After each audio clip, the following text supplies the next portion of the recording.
Hey, well, good evening. Welcome to the Brothers-in-law. I am Corey Taylor, and those of you new to the channel, I'm a former Virginia State Trooper, 7 years of service, and here he is.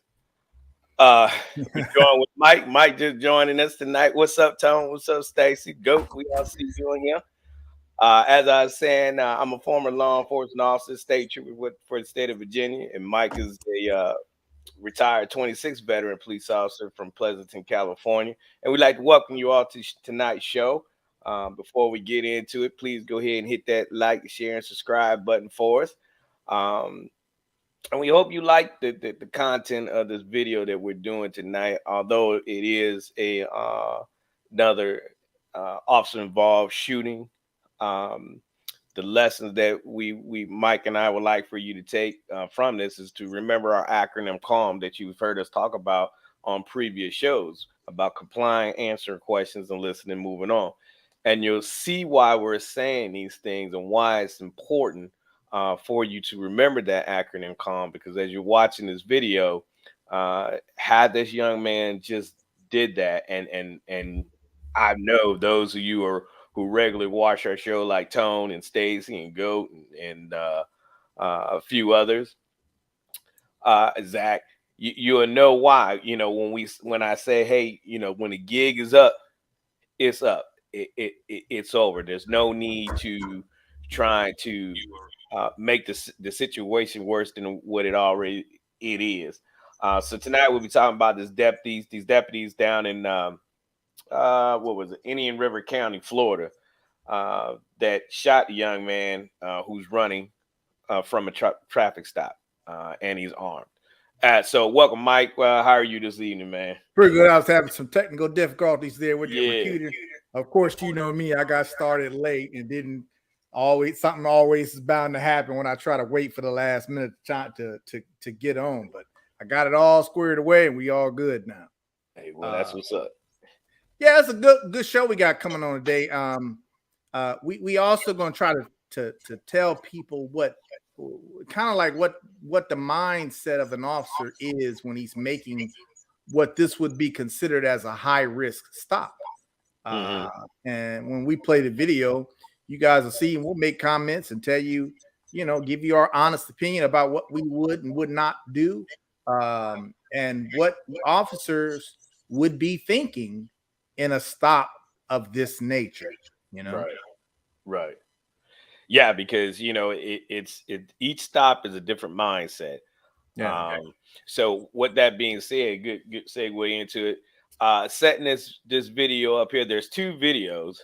One is at regular play, and the other one is a slow motion, so you can actually get a better view. Now, it's still going to be hard for you to see because it takes place at nighttime, so it's always hard seeing things transpire in the dark. But the calls were, I believe there was several break-ins in this particular neighborhood, and these individuals matched the description of some houses that had been broken into, and the car that they had driven away from one of the scenes, I think it was, matched the description. So this is how they ended up being stopped by the police. I believe there are 4 individuals in the vehicle, 3 males and 1 female. Female was a driver. And we'll let it play out. As always, we see something important in it, Mike and I will stop the video, make our comments, and then let it play. I think the first one, they're about, I think they're each probably about 4 minutes a piece. I fast forwarded, I think, the first one all the way up to the interaction, so that we just miss a lot of the beginning parts to save for time. So anything to add to that, Mike, before we get started? No, that's good. Let's go ahead and get into it. We obviously, it's going to be a lot of comments that Corey and I are going to make on this. And just keep in mind, folks, I also want to remember that we don't think about race. Race is not involved in our tactics or what Corey and I would do in a stop like this. We ain't thinking nothing about that. So with that being said, let's hit it. All right, here we go. All right, so they already got the car stopped, and one officer has already made contact. So the first body cam is from the backup officer. Hey, I think I got a firearm. Roll the windows down now. Roll the windows. Everybody in the car, put your hands. Do not touch that gun. Let's pause it for a sec. Put your hands up. All right. Keep your hands on the seat. Put your hand.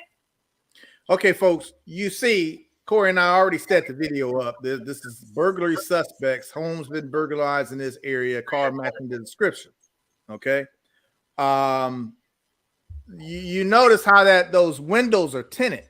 Back windows are rolled all the way up. Officers are already at a point of disadvantage because they can't see anything that's in that car, at least from this particular officer's perspective, from his body cam. You see what he's seeing. So that's a danger red flag right there. Is a very dangerous situation for any police officer to approach a suspected burglary vehicle at nighttime with the tinted windows being rolled all the way up. So keep in mind, our mindset at this point is elevated. Now, this is a vehicle that's suspected in being involved in residential burglaries. And if I'm not mistaken, Corey, part of the items that were stolen out of these residential homes were firearms. Correct. So this is something I want you guys, our viewers, to pay attention and understand the mindset that these officers have to have at this particular moment. It is way up there. Awareness is very important that you follow instructions. It's very important. The reason why they have their guns out, because this is a very dangerous stop that they're making here. Okay. It's what we would call a felony stop. A felony stop, high risk stop. That's right. So that's why you see these officers yelling commands with their firearms out. They're communicating with each other. So that's what's going on here. Anything else, Corey? No, I'll save my comments for the end. Okay. Hands up now. Foot passenger, put your hands up. Don't move. Just keep your hands up. I see it. Can I call my mom? No, you not call your mom. Put your hands up. All right, so I was gonna reserve my comment, but since you already said something, I mean that I had a feeling you would probably say something. I was like, nah, I'm awake because I think okay. So when you have a stop like this, there's not gonna be any calling your mom or your daddy or your brother or sister, whoever you want, or your attorney, or your attorney. None of that going on. You must keep in mind at this point. You need to be listening. You need to be staying calm, complying to what they're telling you. Stick your hands out the window, right? No, it's not. Can I call my mom? No, because we don't know. They've already identified that there is a weapon in the car, right? And we don't need you to be going on and fiddling around. That's like Mike said a few minutes ago. That's that elevation. Right. It's so important that we see your hands, that we know. Okay. For example, there's this gentleman right here. He has both his hands out the window. Right now, yes, he is, but he is not a real threat because one, he's still in the car. I don't know if there's any weapons close to him or not that he can still stick his hands back in the car and grab the weapon. So even though he has his hands out the window, does that mean he's still not a threat? Right? At any given time, these guys and girls can switch their thought process and had that, what do you call, fight or flight mode, go off inside their head and do something really stupid and end up getting shot. This is how they end up getting shot because of that type of mindset. So. Yeah, and also you don't want to have a cell phone in your hands. This is the time, like Corey said, this is the calm acronym. The very first, most important thing you want to do is comply. You don't want an officer to mistakenly perceive you got something in your hands. It is important. And also keep in mind, there's multiple occupants in this vehicle. So these officers have to, number one, in my mind, if I'm the officer on scene, you got to control everything at this scene. You got to make sure I can see everybody in that car. You got to make sure that I can control the movements of everybody in that car. Ideally, you got an officer on the other side, like there is in this situation, and you're covering that side of the car. And you got this officer here covering the driver's side of the car. Now, I can't see that driver's other hand. I don't know if she has both hands out the window or she's got one. That's a red flag too, folks. Okay. Right. Now, if you're a criminal and you in this situation, good luck to you. You know, I hope you don't get shot. You know what I'm saying? And like another, if you got that mindset that I'm going to fight or flight, you want to turn the situation bad real quick. Yeah, and like I said, that other hand, I mean, we know so many times when we have stops like this, they'll say, hey, well, I just need to call my mom. Can I call? And you think they're reaching for that cell phone, but in reality, they're going for a gun, right? And then you snatch them out of the car and you go to find out, yeah, you weren't going for that phone. You was going for that gun, right? So, you know, this is another reason why, you know, officers are their stress level is elevated, because, you know, it's so much, like Mike said, that you have to worry about. And, you know, it's so important that you follow that acronym of calm and complying with what they're saying. Okay, you know, let's wait. Let us make the scene safe first. We get everybody out the car, everybody's properly detained, and we do our investigation. Then we'll allow you to call your mama, but not when you got guns drawn, commands are being given. That's not the time to want to do that. Hey, Zach, welcome, Zach. Katrina, we see you. Thank you for joining us tonight. And that's also not the time to be asking the officer questions. Okay, not at this moment. What's important is you need to be doing and following all the commands exactly like the officers are telling you to do. And keep in mind, folks, let's flip the script. Let's say that these were good people in this car and mistaken identity or something. Maybe they got the wrong car. That's possible in some cases, right? Still very important for you to do exactly as they are telling you to do. Don't ask no questions. Don't cause any extra confusion or commotion in this car, because these officers are already at a point of disadvantage. They're outside the car. They cannot clearly see everything in that car. One of the officers saw a gun, but we don't know if there's any more guns in that car. We don't know if anybody is actually carrying a concealed firearm in that car. And keep in mind, this is a reported burglary suspect. Now, I don't know if these people in this car knew that they were matching the description of burglary suspects. This is why it doesn't matter. If you happen to be in this situation and you ain't got nothing to do with no burglaries, it's still very important for you to follow and comply and do exactly as these officers are telling you to do when they tell you to do it. There's no ifs, ands, or buts about that. We ain't talking about your rights. We ain't thinking about nothing like that. We are thinking about keeping you alive in this situation.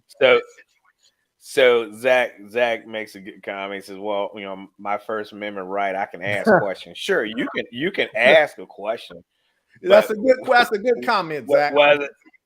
Whether or not you are afforded that opportunity to make a call, you're not down at the precinct yet, so we ain't got to let you make no call. When we get you down to the precinct, you get booked in. Yeah, you're gonna get your phone call, but not not at that moment on the scene when we're trying to make the scene safe. But good question. That's a good comment, because a lot of citizens will ask. They would say the same thing: is, you know, I got a right to ask questions. Keep in mind, folks, you got to understand the circumstances here. You know what I'm saying? You ain't just on a Sunday drive and the officer's giving you a ticket for running the stop sign. This ain't when you see cops with their guns drawn, barking commands at you. That's not the time to be saying, What's going on? What's going on? Oh, well, let us control that situation, get you under control. And then once we feel that that scene is secure and everybody is secure and no longer a threat to us, then we'll talk about your questions at that moment. But right now, number one here in this situation is officer safety. Nothing comes above that in this particular moment. All right, we're gonna keep it moving. All right. Keep them up. Put him out of the window. Then we got a single 0 right here on my side. On your side? Yeah. Who has it? Front or back? It's in the back. Back right. Unlock the doors. Unlock the doors. Who we starting with? This guy's got a back gun right. right here. Tell him to put his hands out the Hey, window. put your hand up the window. Man. Let's pause for a minute, Corey. I can't help myself. Doors unlocked. Hey. Now, right. if just what I'm anticipating that these officers are getting ready to do, because this is what I would do. And Corey, you tell me if you do anything different. The first thing I'm going to do is start thinking about how I'm going to get everybody out of this car, handcuffed and sitting down on the curb, controlled safely and detained properly. Okay. And I'm going to do that by communicating with my partner, which is what you see here. One at a time, I'm taking each one of them out one at a time while everybody's still remaining with their hands out the window. That's that's the safest way to do this. Anything different you do, Corey? Yeah, I'm gonna have more officers on there because you're outnumbered. It's 4-2, as I can see right now in the video. There's only 2 of you, so I would actually have another maybe couple units because you always want somebody to maintain cover. If it's just you and your partner trying to pull them out, then anything can happen. They're gonna look for that moment of opportunity to flee. So you have to be cautious of it. So I'm gonna have more units on there. I'm gonna keep. I mean, at this, like we always say, time is on our side. So if I got to sit there and hold them, at gunpoint inside the vehicle until I can get extra units up here so that we can do it, all safely. And we would do probably just have them get out the car themselves. Everybody stay back safely, and then walk them back to you, and you have the arresting officer who would then make the approach and start putting them in handcuffs, and everybody else is maintaining coverage. But it looks like it's just these 2 guys for sure. Good point. Good point. And you see, folks, you see how Corey and I are discussing how we're discussing this thing. This is actually what's going on in officers' minds at this moment when I'm making this stop. These are all the things and that officer is thinking about up to this point.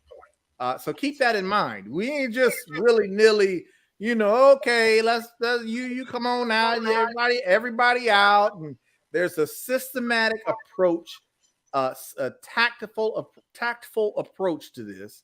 And this is exactly what officers are normally thinking about step by step in this situation. Okay. All right, here we go. All right. Hey, you hear me? I'm gonna open this door and keep your hands out the window. Step out, give your hands. Do not.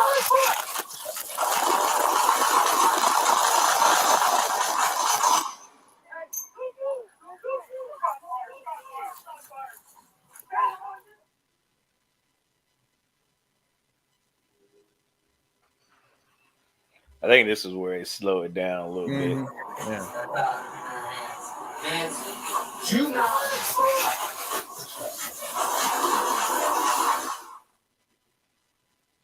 In a different body camera.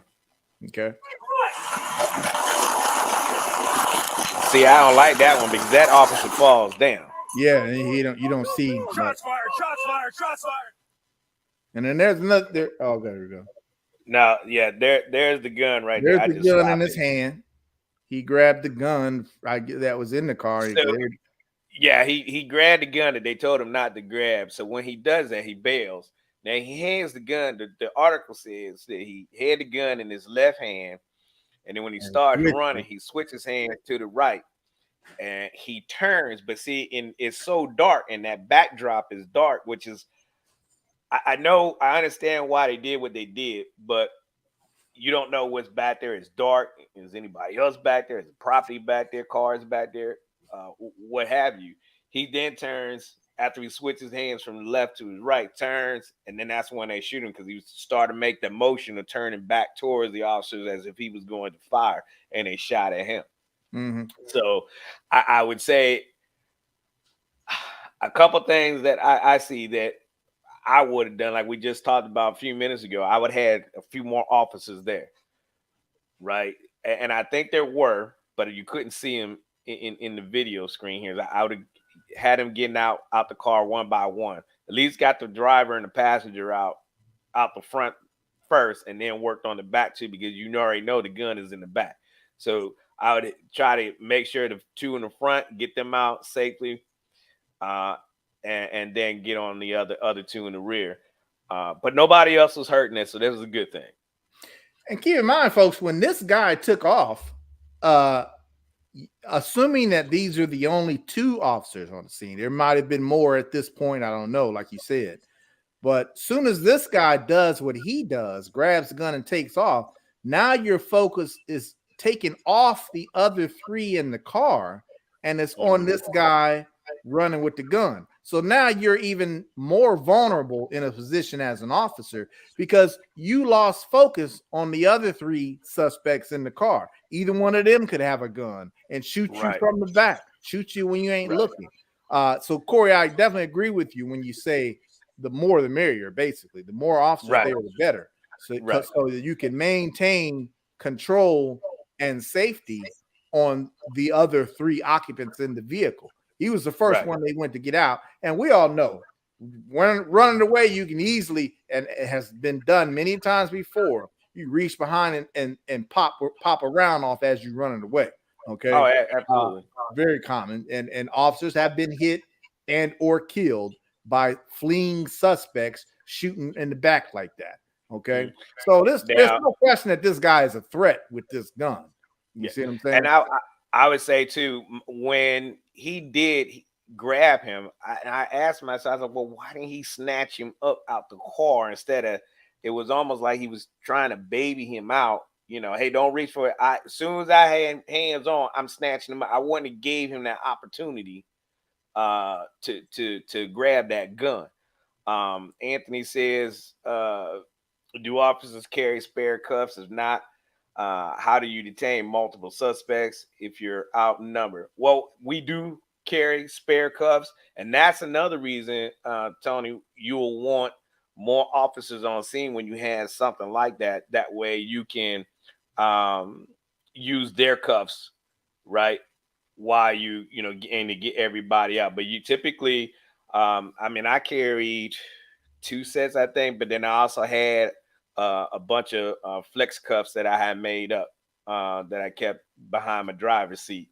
So majority of in our department, it was every officer at minimum carried 2 sets of handcuffs on their belt alone. And some officers, like you said, Corey, some officers even had spare handcuffs in their car or spare ties or whatever it is, restraint it is in their patrol bags in the car. But you got at least 2 handcuffs per officer usually. In our department, we did. I don't know if it's like majority of people. Country, but. Yeah, see, but for us, we just had the one handcuff pouch. But you could rig your belt to put another one on. I kept another set up by my moonlight, we call it, or your searchlight. I kept a set right there as well. And like I said, I had extra sets of flexi cuffs made up that I also had for backup if need be. But yes, Tony, excellent question. You always want to be prepared. And again, like I said, that's why I like the more the merrier, right? In case you have something like this, Now, sometimes you may not have that backup where you are lucky enough to have extra handcuffs. Again, that's why I had the flex cuffs made up. for additional people if I'm if it's just me and my shift partner and we're outnumbering a case like this. It's different tactics. Not saying what these guys did is wrong. It's just that we want you all to understand that there's more than one way that tactics are done. And as long as you're within your department policy, you're fine. And overall, the most important thing is officer safety. So, but the bottom line is when we talk about the acting and calm, right? Comply, answer questions, listen, and move on. This young man took it upon himself to run on police. And we always ask the question, and I think last week or the week before last, I asked you, Mike, why do these guys run? So I ask you again, Mike, why did this guy run? Well, clearly this guy ran because number one, he had a firearm. He's probably on probation or something like that and didn't want to go back to jail and was willing to do. What's funny is he was actually willing to grab the firearm and run while, in possession of the firearm, which is like crazy. Why would you do that when you see you being stopped and contacted by officers with their guns drawn? And folks, well, here's the thing, Mike. Go ahead. He's a convicted felon. Well, there you go. There you go. He's a convicted felon. He know the deal. But he didn't want to go back to jail. He probably had something else. I don't know. I'm jumping the gun. I didn't read the full article on this. I don't know if he had anything else on him besides a firearm. I understand that I did read that there was another firearm in the vehicle, or at least two more in the vehicle. And remember, folks, too. Yeah, okay. So, and remember, folks, firearms were what was stolen out of these residential burglaries that these guys matched the description. Right. And Zach makes a good point about giving him a free lane to run. Perhaps not, it's easy the Monday morning quarterback, right, Corey? But had the officer stepped and blocked that pathway just as much as that while he's grabbing him, if I'm grabbing you, if I'm going hands-on, I'm going to make sure you don't have a clear avenue to just take off on. You see what I'm saying? Well. What do you think of that? Hold up. I have to do it in a way. That's why you got the risk. That's why I would have done a snatch and grab, because I don't want to put myself in that lane because there is a weapon right there. Now I'm in that lane of fire. Woo, right there. At least if I'm off to the side a little bit and be able to snatch him and take him and do what we call like an arm bar and take him down that way, then I'm not in a direct line of fire. I don't want to put myself directly in front of that door, because that passenger behind the driver, he can bring his arms back, right? Bring his arm back in and grab a gun and then shoot me. So that's not saying that is wrong. You could do that. You could do that. But I'm just saying officer safety. I hear you. Good point. Man. Good point. I mean, another thing, we can sit here all day and talk about, this is what some citizens would look at. And they would say, well, did the suspect actually was he actually pointing the gun at the officer? Now, see, when you start getting into that, you really are what's the word? You're trying to determine someone's perception of what is a danger to them when you're not that person. You know what I'm saying? Right. We'll see what happens with this when it goes to court. I'm sure this will go to court and this will be investigated just like every other shooting, right? We can easily get into, well, should the officer have waited until he shot at him, or should he have waited until he actually pointed the gun at him? This is what citizens will say, right? Well, that's a good way. You're right, because I think the president of the NAACP out there made a comment to the sheriff that he counted 1 1,000, 2 1,000, I think 3 1,000, and then they shot. And he replied back that was too quick. That was too quick. Like, listen. That kind of stuff, you gotta You can't do that, in my humble opinion. You're trying to dictate, oh, an officer's got to wait X amount of time before he can start firing. No, because it only takes a second for him to turn back around. We're operating on the presumption that he's making that motion to turn. He switched hands.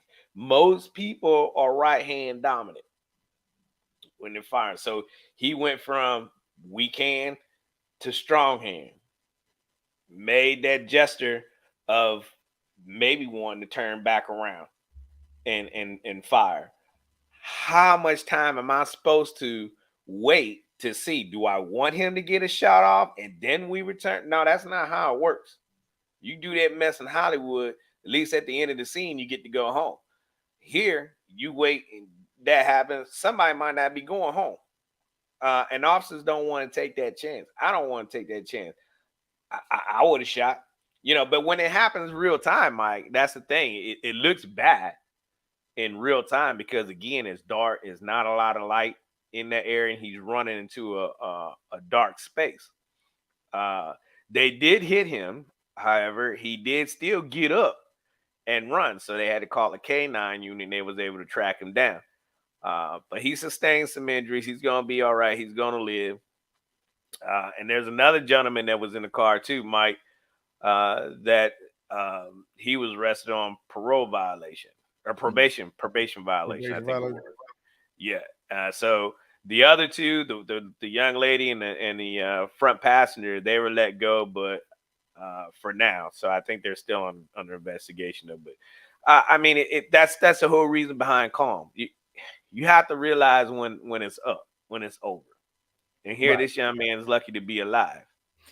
And that's the point I was trying to make too, is that, we can, like I was saying, we can argue all day whether the eye was pointed at him or not. You know what I'm saying? Right. The whole point for our purposes of discussion, for our viewers, is to make sure you don't get yourself in this situation to force an officer to have to perceive that threat, because every officer might perceive that threat differently. You know what I'm saying? One officer might feel he or she needs to use deadly force on you, and the other officer might have a delayed effect. You just don't know. You never want to put officers in that position, obviously, to have to make that decision. Now, in my opinion, I clearly can see why they logically decided to shoot this guy, or shoot at this guy. What if they hit him, right?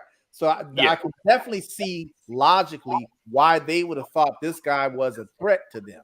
You see what I'm saying? He had a gun in his hand. He's running. Yeah, we know people can turn around and shoot. No, we don't have to wait for you to come from here to here. You see what I'm saying? We're like splitting hairs here when we start talking like that. Officers don't have to wait to get shot before they can shoot you. We don't have to wait until you actually reach up here and have that barrel at me in my face before I decide to shoot you. You see what I'm saying? All it takes is a motion enough for me as the reasonable officer to think you are getting ready to shoot me. You see what I'm saying? Right. And I'm justifying using deadly force to protect myself. You know what I'm saying? And take out the threat. I think there's this misconception by a lot of citizens that officers have to wait to get shot. And by this guy saying 1,000, 1,000, well, that's ridiculous to even think like that. You sitting here in your living room or in your controlled environment watching a video, not experiencing this in real time, and you got the nerve to say 1,000, 1,000, 1,000. We ain't counting here. We ain't waiting, like you said, Corey. We ain't waiting for seconds. How many seconds does it take before we decide we're gonna pull the trigger? That's kind of ridiculous, in my opinion. Right. Okay. Yeah, you can't regulate that. You can't put policy on that. Okay. But what I will say, deadly force, they got to use deadly force. Period. What I will say in the defense of that gentleman from the president of the NAACP, he did change his mind once they slow that video down, and he got to see, oh, okay, there's the gun, and saw that he made the motion to turn around to start possibly shooting at the police officer. Then he had to change of mind. And see that again, that's the whole thing. What we always talk about, Mike. You have to wait. We're so quick to rush to judgment before we see more angles, more body cameras, slowing it down, going frame by frame, dissecting it to make sure that this was a justified shooting. Right. Yeah. That's why heck, even us as citizens now, we need to stay calm in these situations, right? As well before, you rush to judgment and then you're like, oh, well, I was wrong. But thankful enough, this gentleman, I think he recognized the fact that he was wrong in this and had to change heart of what he just saw. But that's where we have to be. You got to stay calm. A lot of these shootings should not be happening like this. You out here committing these crimes. You're doing wrong. Wrong is going to happen back to you. Yeah, no problem. No doubt about that. I mean, and for our citizens out there who might find themselves in a situation like this where they are being stopped by the police at a high risk stop or a felony stop, what they call it, with guns drawn, lights all on you, just remember all the things that officers are thinking about in the process of doing that stop. Sooner or later, you will find out why you're being stopped the way you're being stopped. Okay.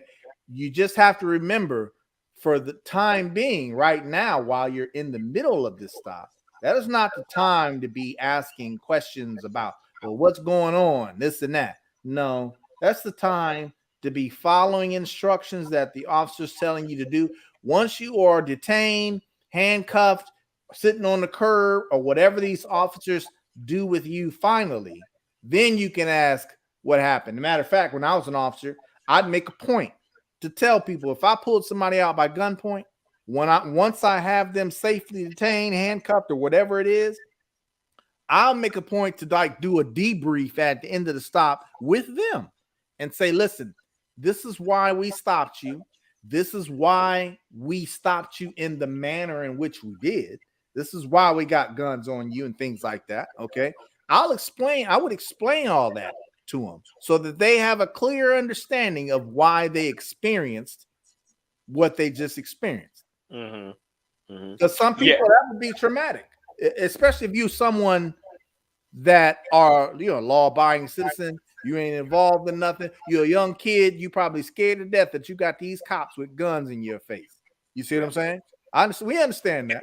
And what I will say with traffic stops too, don't let these young people's traffic stop be your reality. What they were doing, we're pretty confident that our viewers and the people who watch our show aren't out here doing these types of things. So your traffic stop is not going to be just like these individuals here, right? If you just got that one day you were speeding, and out here on the roads now every day as a civilian driving up and down the highways and byways, y'all speeding. y'all out here speeding. You know you are. So you just didn't get caught today, but you probably get caught tomorrow. So y'all need to ease up on that gas pedal out there. No, I don't speed. You can ask my wife. What I used to always say is probably about 95% of the population never come to a complete stop at a stop sign. Right, about 95%. Look, I've been guilty of doing the California roll or not coming to a complete stop at a stop sign. California roll is not allowed here. All right, but you are supposed to come to a complete stop, period, at a stop sign. And every time we do stop sign enforcement or something like that, that's the first thing. I did stop. No, you didn't. I'm sitting here watching you. You might have think that you stopped because you're so used to doing that slow roll. You know what I'm saying?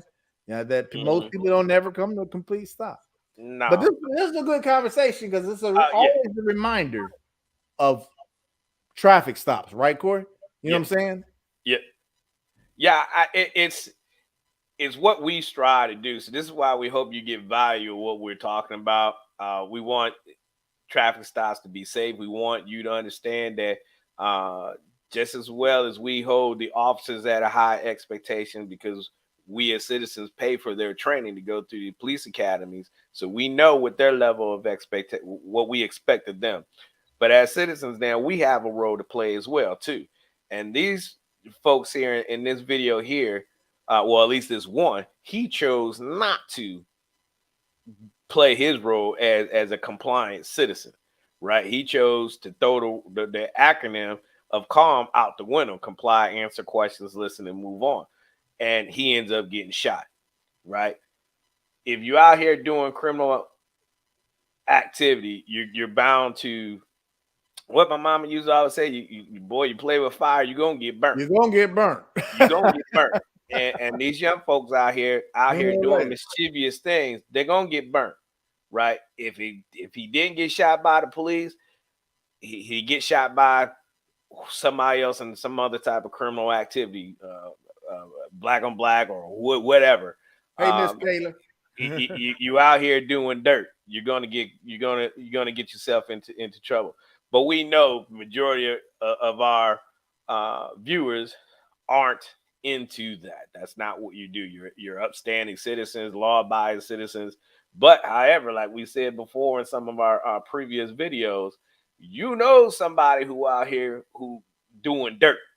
We ask you to share this with them. Share with them the acronym of CALM. Hey, look, you need to comply with the officer saying, listen, answer their questions, and move on. Give us some of your thoughts, folks. Tone, where you at, Tone? Give me some questions, man. What you got? Give me some comments. We want to see what you guys got to say about all this. Zach, I see your comments. I appreciate them. Whoever got goat. You ain't said much. What's going on? Stacy, I see you. Stacy ain't making too many comments either. We try to get some comments and see what you guys got to say about it.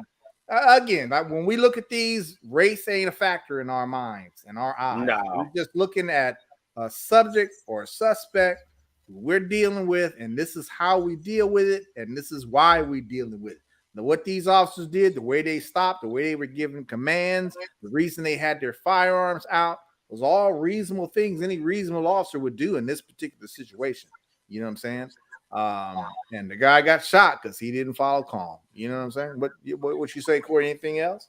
Well, that's basically it, man. I mean, again, if you like what we're talking about and you find value in what we're doing, give us a thumbs up down below, a shout out. Hey, we love you guys. We appreciate what y'all doing. Keep it up. Let us know what you think and what you feel. Go ahead and smash that like, share, and subscribe button for us, and share this out to your friends and family. Because this is how we stop these police-involved shootings that don't have to happen. So I'm tasking everyone to share this video out to friends and family, because like I said, you all know who's out here doing what they ain't supposed to be doing. And don't let somebody else's traffic stop be your reality. This young man made the wrong decision himself. And these young folks need to understand, if they're out here doing dirt, when you get pulled over or you get detained by the police, realize that it's over. Do your time. If you got to go to jail, go to jail. If you're going to get arrested that night, go to get arrested and go to jail. But at least you're still alive. And that's key point. You're alive. You're still alive. And if the police are wrong, then there's a butt ton of attorneys out here will probably do it pro bono, represent you, and you get paid and able to go and drink your Mai Tais on the beach somewhere with your life. With your life, right? Not your family getting it $20 million and you 6 feet under the ground. No, just we have to learn just to take that L, like they say, take the L. Dad, you got to take that L, Dad. And for you young folks or anybody out there who are not doing dirt, and you get pulled over like this, it's even more important that you don't become argumentative. You don't ask a ton of questions in the middle of what's going on. Okay, you assume, this is what you do. You assume that there's a reason why, in these officers' minds, why they are pulling you over and interacting with you this way. Let's let this play out, do what they tell us to do, And at the end of it, then we can get to the bottom of why they are doing what they're doing. They'll probably tell you 100%. They'll tell you what happened at the end, but not in the middle. So if you get pulled over and you have no clue of what's going on, or why these officers are pointing guns at me, why are these officers shouting at me, why am I being detained this way?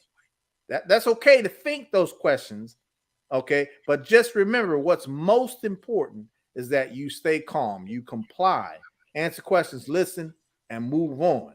And at the end of that detail or that stop, then we can tell you and explain to you what was going on. And if we made a mistake as an officer, there have been times when I pulled somebody out at gunpoint, where, okay, this ain't the person we looking for. You know what I'm saying? They might have matched the description.